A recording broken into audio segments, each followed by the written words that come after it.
to the revision lecture series by MP Siddhesh. This is part 2 of the revision lecture series on directive principles. I highly recommend watching part 1 of this series before watching this part for a complete understanding of the topic. In this part, we shall discuss the judicial treatment or the case law surrounding the directive principles. Now, let us understand the early judicial treatment pertaining to the directive principles. The first case involving a conflict between the directive principles and the fundamental rights came up before the Hon'ble Supreme Court in the year 1951. It was the case of State of Madras and Champakam Dorairajan. I have also provided the citation for your quick reference. In this case, the Supreme Court has adopted a strict and literal interpretation of the constitutional provisions.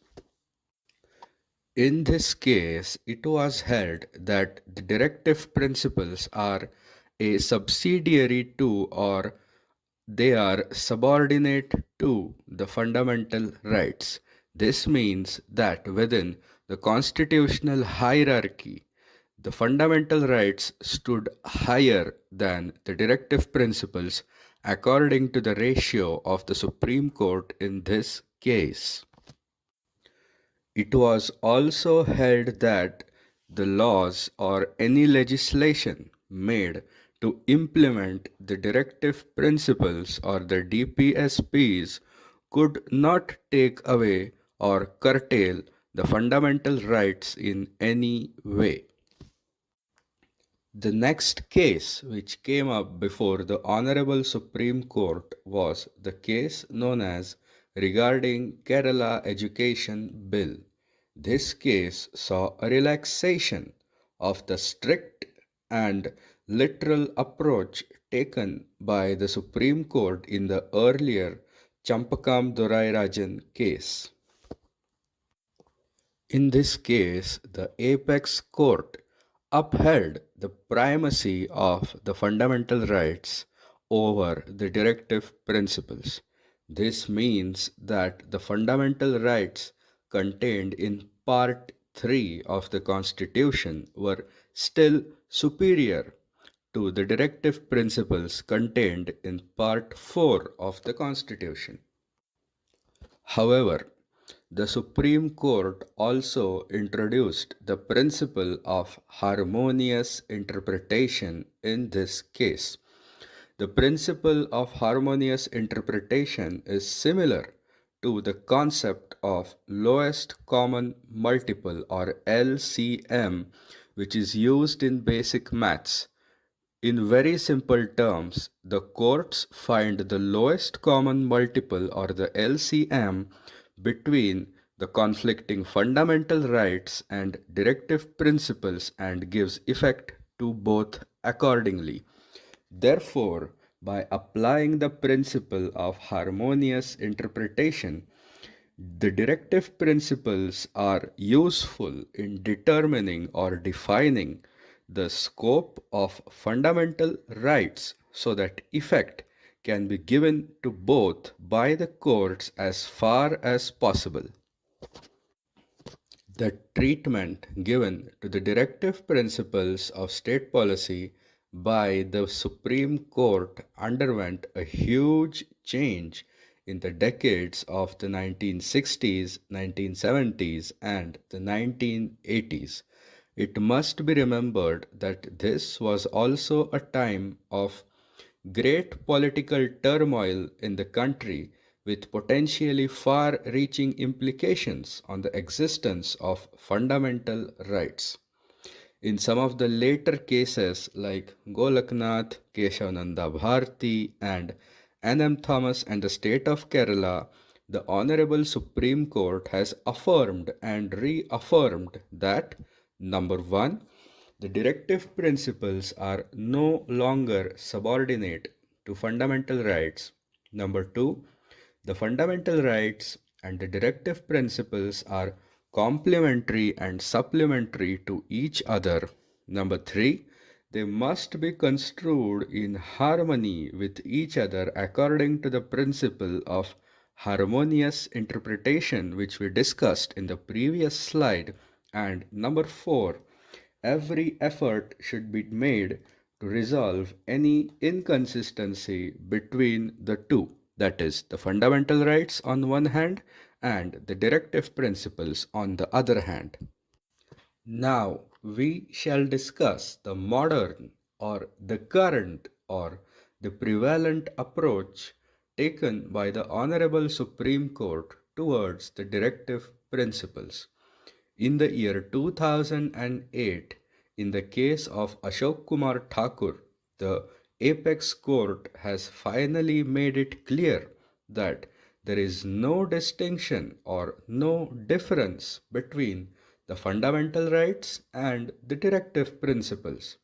On one hand, fundamental rights include civil and political rights, and on the other hand, directive principles include social and economic rights.